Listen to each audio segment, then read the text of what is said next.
베드로와 요한이 성전 미문에서 날 때부터 걷지 못했던 사람을 하나님의 은혜로 고칩니다. 주의 이름으로 치유합니다. 이렇게 되자 그 소문은 예루살렘에 확 퍼졌고 많은 사람들이 솔로몬의 행각에 모이기를 시작합니다. 거기서 베드로와 요한은 예수 그리스도가 부활하셨고 주의 이름이 이 사람을 낫게 했고 구원했다 가르칩니다. 이런 일들이 벌어지니까 대제사장과 유대 공의회는 베드로와 요한을 잡아다가 신문을 했고, 너는 다시 예수의 이름으로 전하지도 말고 가르치도 말라 겁박을 한 다음에 풀어줍니다. 하지만 베드로와 요한을 비롯한 사도들은 겁먹지 않았고 오히려 더 예루살렘 성전에 뜨린 솔로몬의 행각에서 많은 사람들과 함께 복음을 전하고 말씀을 가르칩니다. 그리고 예수 믿는 사람의 숫자는 기하급수적으로 늘어갑니다. 이렇게 되자 유대 지도자들은 다시 한번 적대감을 갖고 긴장을 하고 그리고 사도들을 체포합니다. 오늘 먼저 생각할 것은 다시 체포되는 사도들에 관한 얘기입니다. 사도행전 5장 17절에 보면 그들이 사도들을 다시 체포한 이유를 17절과 18절에서 이렇게 얘기합니다. 대제사장과 그와 함께 있는 사람, 즉 사두개인의 당파가 다 마음에 시기가 가득하여 일어나서 사도들을 잡아다가 옥에 가두었더니, 자기들이 십자가에 못 박은 예수를 살아났다고 말하고 구주라고 말하고, 그리고 거기서 표적과 기사가 나타나는 것들이, 그래서 교회 공동체가 성장하는 것들이 대단히 못마땅했고 그거로 인해서 적개심과 시기를 품었다는 겁니다. 예수님이 팔레스타인 땅에 와서 복음을 전할 때 예수님의 주로 활동 무대는 갈릴리였습니다. 그러면 그 당시에 갈릴리를 비롯한 지방은 그들이 신앙활동을 하고 종교적으로 모이는 중심지가 회당입니다. 이 회당은 주로 바리새파 사람들이 주도권을 쥐고 있었습니다. 그러다 보니까 예수님이 주로 활동하실 때는 바리새파하고 대립이 많을 수밖에 없었습니다. 그러나 이제 예수님이 부활승천하신 뒤에 베드로와 요한을 비롯한 사도들과 120 성도들과 늘어나고 있는 성도들은 예루살렘을 중심으로 지금 주님을 전합니다. 예루살렘의 신앙생활의 중심은 성전이었고 그 성전은 대제사장, 제사장, 레위인들이 주관하는데 주로 사두개파 사람들이 주도권을 가지고 있었습니다. 그렇기 때문에 베드로와 요한으로 대표되는 사도들은 주로 예루살렘에서 사두개인들하고 부딪히는 겁니다. 당시 이스라엘에는 몇 개의 종파가 있었는데 그 중에 가장 힘이 센 종파가 사두개인과 바리새인입니다. 사두개인은 예루살렘에서, 바리새인은 주로 꼭 그런 건 아니지만 지방에서 그들의 종교적인 기득권을 가지고 있었습니다. 대제사장과 함께한 사두개인들이 다 마음에 시기가 가득하여 일어나서, 사도들은 그들 마음속에 일어난 시기로 인하여 체포되었다 이렇게 설명하는데요, 이 시기라고 번역된 이 헬라어 단어는 이것이 긍정적으로 사용될 때는 어떤 것에 대하여 강하고 긍정적인 마음을 가져서 그것에 대해서 열심을 갖고 열성을 낼 때 이 단어를 씁니다. 반대로 이 단어를 부정적으로 사용할 때는 다른 사람들의 업적이나 성공에 대한 가장 부정적인 마음을 가지고 일어나는 것을 의미합니다. 그렇기 때문에 시기라고 번역된 이 단어는 우리에게 적절합니다. 그러니까 이들은, 사도들이 지금 저를 보야 돼요. 사도들이 지금 어디까지 했죠?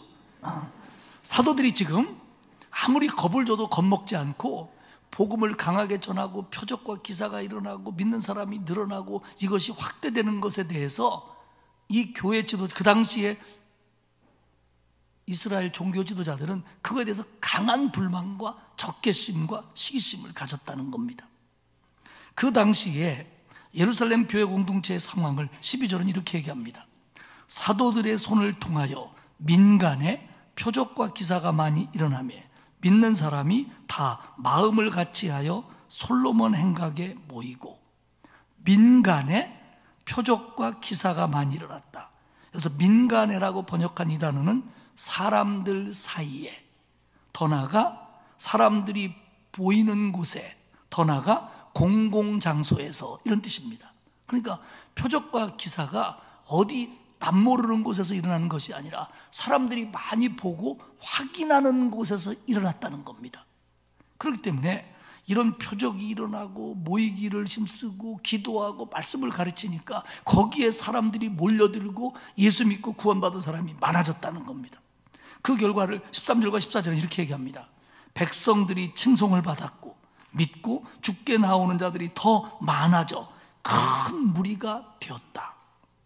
그런데 이때 얼마나 많은 사람들이 모였는지, 얼마나 많은 표적과 기사가 일어났는지, 병고침의 역사가 강했는지 15절은 이렇게 얘기합니다. 심지어 병든 사람을 메고 거리에 나가 침대와 요 위에 누이고 베드로가 지낼 때에 혹 그의 그림자라도 누구에게 덮일까 바라고.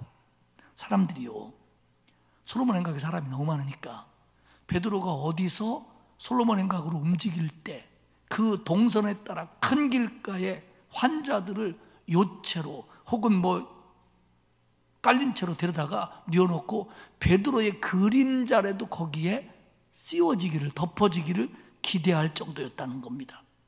고대 사람들은요, 그리고 본문이 쓰여질 때 그 사람들도요, 생각하는 게 있었는데, 이게 뭐냐면 그림자가 사람에게 굉장히 중요한 부분이라고 생각을 했어요. 그래서 그 그림자는 다른 사람에게 긍정적이든 부정적이든 영향을 미칠 수 있다라고 그들은 생각을 했던 겁니다. 그러니까 그림자가 비춰지면 뭐가 좀 일어나지 않을까, 이런 기대를 그들은 가질 수 있었다는 겁니다. 그렇기 때문에요, 여러분들 막 그림자 같은 거 밟으면 안 돼요. 어렸을 때 그림자 많이 밟으면요 아파요. 물론 미신이죠. 그러나 그럴 수 있었다는 거예요. 그런데 그럴 정도로 표적이 나타났다는 겁니다. 그런데 우리가 눈여겨봐야 될 필요가 있는 것이 16절 상반부에 보면 예루살렘 부근에 수많은 사람들도 모여. 그러니까 예루살렘에 있는 사람만 모인 게 아니라 예루살렘 부근의 작은 성읍들, 작은 마을들까지 소문이 퍼져서 이들도 예루살렘 솔로몬 행각으로 모여서 하나님의 은혜를 구했다는 겁니다. 이것은 복음의 지리적인 확장을 말합니다. 예루살렘에 머물러 있는 것이 아니라 이제 주님이 말씀하신 대로 온 유대로 이제 이 복음이 퍼져가기를 시작하는 겁니다. 공의회와 대제사장이 예수의 이름으로 말하지 말라고 경고하고 협박했는데도 불구하고 그들은 여전히 솔로몬 행각에 모였고 표적과 기사가 나타났고 예루살렘뿐만 아니라 주변 마을 사람들까지 와서 믿는 자의 수가 늘어나고 예루살렘을 흔들고 있는 겁니다. 그렇게 되니까 대제사장과 사두개인들, 성전의 관리들은 긴장감을 느끼게 되었고 적개심과 시기를 가지고 사도들을 잡아다가 가둔 겁니다. 그런데 그날 밤 5장 19절과 20절에 보면 주의 사자가 밤에 옥문을 열고 끌어내어 이르되 가서 성전에 서서 이 생명의 말씀을 다 백성에게 말하라 하매. 사도행전은요, 감옥문이 하나님의 은혜로 기적적으로 열린 사건을 3번 기록합니다. 근데 이것이 첫 번째 사건입니다. 근데 이 일이 주의 사자에 의해서 일어났다는 겁니다. 주의 사자에 의해서 일어났다. 이 말은 혹은 어떤 때는 천사에 의해서 일어났다 이렇게 표현하기도 하지만 이것의 큰 의미는 뭐냐면 하나님께서 사람의 상황에, 사람의 역사에 지금 개입하셔서 하나님이 임재하셔서 나타내시는 역사를 표현할 때 주의 사자가 그랬다 이렇게 표현합니다. 그러니까 하나님의 손이 그들을 풀어나도록 해줬다는 겁니다. 그러면서 사도들에게 들리는 음성이 뭐냐면 가서 성전에 서서 이 생명의 말씀을 다 백성에게 말하라 했다는 겁니다. 위험한 줄 안다. 위험하더라도 성전으로 가라. 거기 너희를 기다리는 사람이 있다. 모여든 사람들이 있다. 그들에게 표적과 기사를 나타내고 하나님의 말씀을 전하되 이 생명의 말씀을 다 말해라. 생명의 말씀을 다 말해라. 생명, 사도행전에 처음으로 등장하는 단어입니다. 이 생명이라고 하는 단어는 신약 성경에서 종종 예수님과 동의어로 사용됐어요. 그러니까 예수님이 생명의 구주라는 걸 그들에게 다 말해라. 다 말해라. 방해가 있어도 말해라. 빼놓지 말고 말해라. 불편해도 말해라. 어려워도 말해라. 다 말해라. 이게 주의 사자가 그들을 풀어주면서 지시한 명령입니다. 그래서 사도들은 감옥에서 나와 새벽에 있다가 성전문이 열리자마자 그 뜰 안에 들어가서 생명의 말씀을 다 말하기를 시작합니다. 두 번째는 이런 줄도 모르고 다음날 아침 유대 공회가 소집이 되는 겁니다. 21절에 보면 아침에 유대 공회가 소집이 됐어요. 그런데 이미 사도들은 감옥에서 나가 솔로몬의 행각에서 복음을 전하고 있을 때입니다. 모르지요. 그래가지고 부하들을 시켜서 사도들을 끌고 오라고 그랬더니 그들이 가보니까 사도가 없는 겁니다. 그들이 와서 5장 23절에 이렇게 보고합니다. 이르되 우리가 보니 옥은 든든하게 잠기고 지키는 사람은 문에 있으되 문을 열고 본즉 그 안에 한 사람도 없더이다. 보고 내용이 뭐냐면 옥문은 잠겨 있었습니다. 든든하게 잠기고, 이거는 헬라어 용법상 계속 진행되어 지금까지 그렇다는 겁니다. 그러니까 평상시와 똑같이 문이 계속 잠겨 있었고 지금까지 그 모습이 지속되고 있습니다, 이런 뜻입니다. 그리고 두 번째는 지키는 사람이 문에 서 있습니다. 보초들은 여전히 제자리에 있었습니다. 단 그 안에 감옥에는 사람들이 없었습니다. 모든 게 정상이었는데 감옥문은 굳게 닫혀있는 모습도 정상이고 보초가 제자리에 있는 것도 정상인데 비정상적인 게 하나 있는데 안에 사람이 없었디다. 이게 그들 보고 온 보고를 그대로 드리는 겁니다. 그러니까 성전 맡은 자들과 제사장들과 이 공회가 쑥글쑥글해지는 겁니다. 이게 어떻게 됩니까? 그러는 중에 옥에 갇혔던 사람이 지금 성전 뜰인 솔로몬의 행각에서 말씀을 전하고 있습디다라는 보고를 받습니다. 그러니까 이 성전 맡은 자와 부하들이 같이 가서 사도들을 다시 잡아놓고 모인 공회 앞에 세워놓고 대제사장이 신문을 시작합니다. 28절이죠. 이르되 우리가 이 이름으로 사람을 가르치지 말라고 언금하였으되 너희가 너희 가르침을 예루살렘에 가득하게 하니 이 사람의 피를 우리에게 돌리고자 함이로다. 왜 너희가 우리 명령을 따르지 않았냐고 문책합니다. 가르치지 말라고 언금했는데 왜 지키지 않느냐는 겁니다. 물론 유대 공회는 로마가 지배하고 있기 때문에 어느 정도 허수아비 같은 모습도 있지만 어쨌든 유대 최고 권력기관입니다. 이들은 예수님을 십자가에 못 박도록 이끌어간 사람들입니다. 그렇기 때문에 이들의 벌을 어긴다는, 이들의 명령을 어긴다는 건 그 당시에 굉장히 위험을 감수하는 일입니다. 왜 했느냐는 겁니다. 그러면서 그들이 말하길 왜 말 안 듣고 너희가 너희 가르침을 예루살렘에 가득하게 했느냐. 지금 니네가 그러고 다니니까 온 예루살렘 사람들이 다 너 따르는 거 아니냐.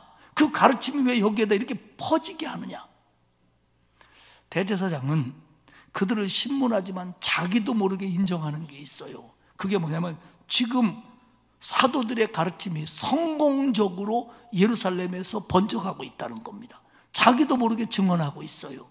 그러면서 말하기를 사도들이 예수님이 죽은 책임을 우리들에게 전가하려고 이러는 짓 아니냐라고 이야기를 합니다. 이 사람의 피를 우리에게 돌리려 함이 아니냐. 그 당시는요, 어떤 사람이 잘못된 벌을 받는다면, 처형을 당한다면, 이게 잘못이라고 밝혀지면 그것을 주도한 사람들이 똑같은 벌을 받는 것이 그 당시의 법입니다. 그러니까 결국 이 사람들이 걱정하는 건 뭐냐면 예수님 죽인 게 불법이었다고 몰아가가지고 사람들 선동해서 우리도 그런 벌을 받게 하려고 하는 거 아니냐라는 우려 섞인 말입니다. 사도들은 분명 예수 그리스도를 유대 종교 지도자들이 잘못해서 십자가에 못 박았다라고 말은 했지만, 그러나 사도들이 강조하는 것은 그렇기 때문에 그들이 회개하고 예수를 믿어 죄사함을 받고 구원받아야 된다라고 하는 게 초점이지 그들이 잘못했다고 하는 것이 초점이 아니라는 겁니다. 그런데 그들은 겁을 먹고 있는 부분도 없지 않아 있어요. 흥미로운 것은 대제사장이 의도적으로 말을 아끼고 생략하는 게 있습니다. 그게 뭐냐면 니들이 어떻게 빠져나갔냐, 어떻게 탈주하게 됐느냐를 묻지 않습니다. 제가 만약에 신문하는 사람이라면 제일 궁금한 게 그거였을 거예요. 아니 니네 가둬놨는데 어떻게 도망간 거냐, 혹시 여기 니네하고 내통하는 끝나풀이 있는 거냐? 아니면 문이 부실한 거냐? 이게 제일 궁금했을 거 아닙니까? 안 물어봐요. 이걸 어려운 말로 이렇게 얘기합니다. 안 물어봐요. 안 물어봐요. 왜 안 물어보느냐? 이 기적을 인정하고 싶지 않은 거예요. 이 상황을 인정하면 여기서 또 그랬냐 안 그랬냐 얘기 나오면 자기들이 불리해지니까 이걸 안물하는 겁니다. 그러면서 의도적으로 예수의 예자도 안 꺼내요. 그 이름으로. 그만큼 이들은 예수님에 대하여 그리고 제자들에 대해서 적개심을 가지고 있습니다. 이제 사도들을 성가시게 하는 사람들 정도로 생각하는 게 아니라 범법자로 몰아가고 있는 의도입니다.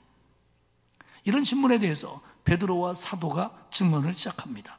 29절에 보면 베드로와 사도들이 대답하여 이르되 사람보다 하나님께 순종하는 것이 마땅하니라. 예수께서 우리들을 부활하시고 승천하시기 전에 예수님의 증인되라고 하셨다. 그리고 감옥에 있을 때도 주의 사자가 와서 우리들로 이 생명의 말씀을 다 전하라고 했다. 내가 어떻게 이 말을 따르야지 너의 말을 따르느냐.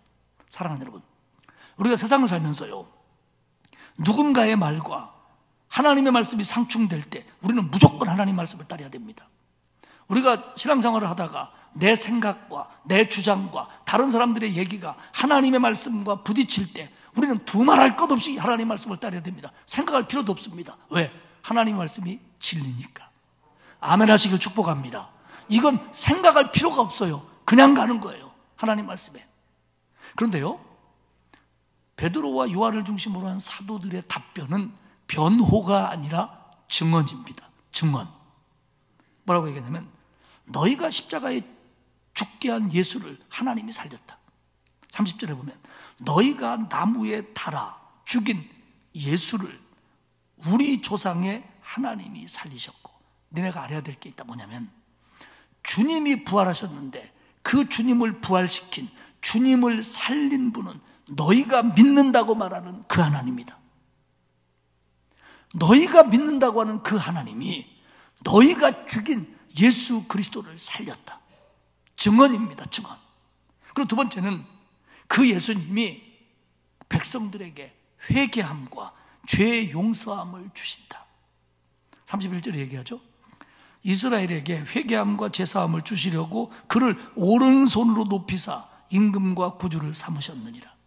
너희는 지금 그 예수가 너희에게 했고자 하고, 우리 예수를 믿는 사람들이 예수 죽인 걸 너희들에게 보복할 거라고 걱정을 하는데, 생각을 하는데, 아니다. 그 예수는 너희를 용서하고 너희를 구원하시고자 한다. 이게 증언입니다. 그리고 세 번째 증언은 우리는 이 일의 증인이다. 우리는 예수님을 따라다닌 사람이고, 예수님이 십자가에 죽을 때도 보았고, 예수님이 부활하신 것도 본 사람들이다. 우리는 목격자들이다. 그리고 증인되라고는 사명을 받은 사람들이다. 그러니 우리는 증인이고, 우리는 누가 뭐라고 해도 이 일을 말하지 않을 수가 없다. 그리고 또 하나, 이 사실은 하나님의 영이신 성령이 보증을 하고 있다.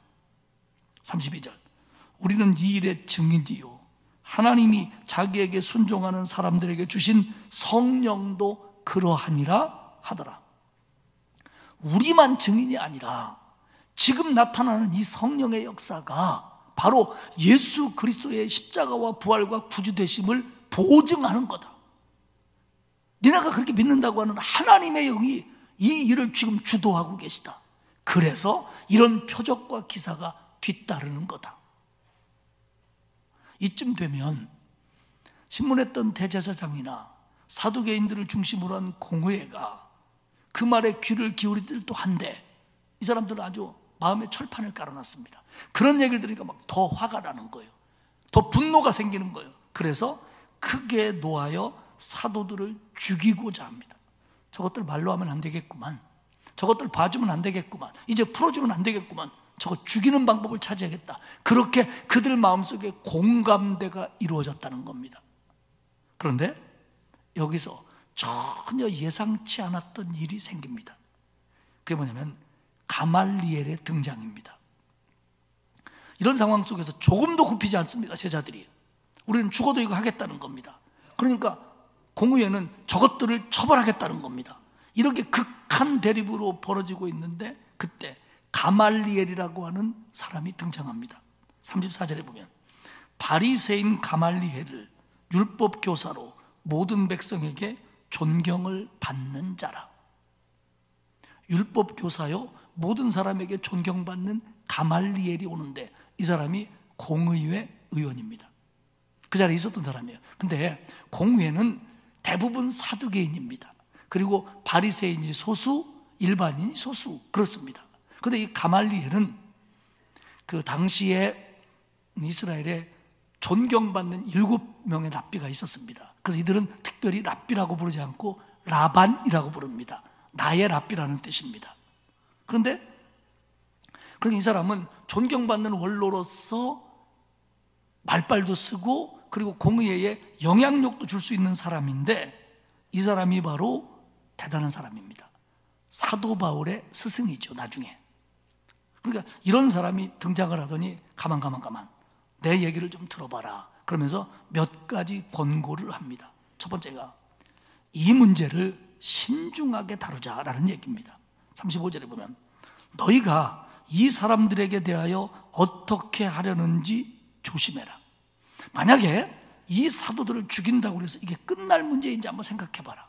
여기서 우리가 죽이면 저들을 따르고 있는 이 예루살렘의 수많은 사람들의 그 반응을 어떻게 감당하려고 하느냐. 그러니 신중하자.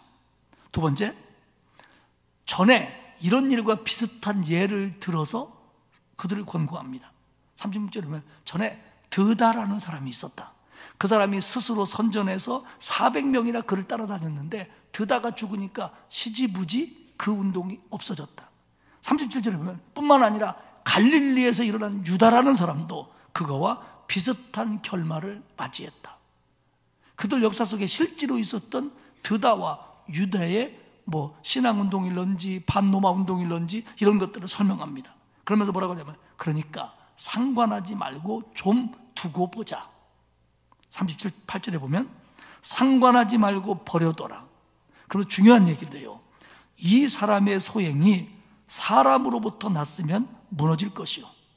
39절에 만일 하나님께로부터 났으면 너희가 그들을 무너뜨릴 수 없겠고 도리어 하나님을 대적하는 자가 될까 하노라. 그들한테 화내고 그들을 어떻게 죽일까 논의하지 말자. 조금 지켜보자. 만약에 저들이 사람의 생각과 사람의 계획에서 나왔다면 드다나 유다처럼 금방 없어질 거다. 그들이 사입이라면 금방 없어질 거다. 그러나 만약에 저들의 운동이 저들이 얘기하는 것이 정말 하나님의 뜻이라면 하나님의 계획이라면 누구도 막을 수 없을 거다. 그리고 만약에 그게 하나님의 계획인데 우리가 이런다면 우리는 하나님께 대적하는 사람이다. 그는 율법에 의해서 이렇게 얘기를 합니다. 그런데 이 얘기만 들으면 가말리엘이 굉장히 예수님 편이고 사도들 편인 것 같지만 그렇지는 않았던 사람입니다. 이 사람은 과거에 드다와 유다가 그렇게 끝나는 것처럼 내비둬도 끝날까 끝난다. 그러니까 좀 지켜보자. 그러면서 드다와 유다의 예를 들은 걸로 볼 때 이 사람들이 이러는 것도 한때뿐이다. 그러니까 내버려둬도 없어질 거라고 하는 부정적인 생각을 갖고 말했을 걸로 성서학자들은 봅니다. 왜냐하면 가말리엘의 제자였던 사도 바울이 이 뒤로도 한참 동안 예수 믿는 자들을 핍박하고 죽이는 일을 앞장선 걸 보면 가말리엘도 예수 운동과 제자들의 모습에 대해서 부정적인 생각을 가지고 있던 사람이 분명합니다. 다만 공회의 권위를 위해서 그리고 예루살렘의 평안을 위해서 조금 지켜보자라고 하는 그들 나름대로 지혜로운 의견을 냈을 것 같습니다. 그런데 이건 하나님의 역사입니다. 그 존경받는 율법 원로였던 가말리엘의 얘기를 듣고 대제사장과 공회는 그 말을 받아들입니다. 그래서 제자들을 채찍질을 한 다음에 예수 이름으로 말하지 말라고 분명히 못 받고 풀어줍니다. 근데 그 다음 얘기가 우리한테 중요해요. 41절 한번 봅시다. 사도들은 그 이름을 위하여, 예수님을 위하여 능욕받는 일에 합당한 자로 여기심을 기뻐하면서 공회 앞을 떠나니라. 공해버린 채찍질은 가벼운 것이 아니었습니다. 굉장히 강한 채찍질입니다. 많이 아팠을 겁니다. 고통스러웠을 겁니다. 그러면 그들에 대한 원망도 나오고 불평도 있었을 텐데 그들은 기뻐하면서 공의 앞을 떠났다는 겁니다. 오해하지 마십시오. 풀어졌으니까 기쁘다. 죽을 뻔하다 사라졌으니까 다행이다. 이제 자유의 몸이 됐으니까 즐겁다. 이런 얘기가 아닙니다. 여기서 기뻐하면서 떠나다는 것은 기쁨으로 가득 찼다라는 얘기고, 여기서 사용된 이 시제는 잠깐 동안 그 마음이 들은 게 아니라 그 마음이 계속해서 내내 그들을 사로잡았다는 의미입니다. 그러니까 그렇게 두들겨 맞고 그렇게 모욕당하고 치욕당하고 그리고 떠나가는데도 계속 기쁨이 그들을 지배했다는 겁니다. 가서 내내. 왜냐하면 그 기쁨을 가진 이유를 설명하는데 그게 대단히 역설적입니다. 뭐라고 얘기하냐면, 왜 기뻐했냐? 풀려나서 기뻐한 게 아니라 자기들이 능욕받는 일에 합당한 자로 여기심을 받았기에, 자기들이 고난받기에 합당한 자로 여겨졌기에 기뻐했다는 겁니다. 능욕은 협박당했고 망신당했고 금지당했고 채찍질 맞은 걸 뜻합니다. 능욕을 받으면 고통스럽습니다. 자존감이 상합니다. 상처를 받습니다. 그런데 그들은 자기들이 이제 예수님 때문에 능욕받는 자로 인정이 됐다라는 것 때문에 기뻐했다는 겁니다. 더 쉽게 얘기하면 예수님 때문에 받은 능욕을 기쁨으로 여겼다는 겁니다. 그러면서 제자들의 생각을, 요 말을 글자 그대로 해석하면 이런 거예요. 공회에서 예수님과 같은 대우를 받은 것을 기뻐했다는 겁니다. 저들이 예수님을 핍박하고 십자가에 못 박았는데 그런 대우를 자기들한테 해줘서 자기들은 이런 대우를 감당할 만한 신앙이 됐다는 것 때문에 너무 기뻐했다는 겁니다. 물론 그들이 받는 고난이 어떻게 예수님의 십자가와 비교할 수 있겠습니까? 그러나 주님의 고난에 동참하는 게 기뻤다는 겁니다. 사랑하는 여러분, 이들의 생각은 자신들이 이것을 감당할 만한 사람이 됐다라고 하나님이 여겨주셔서 자기들이 이런 고난의 자리에 서게 됐다, 그리고 하나님이 이길 수 있도록 해주실 거다라는 걸 믿고 기뻐했다는 겁니다. 놀라운 일 아닙니까?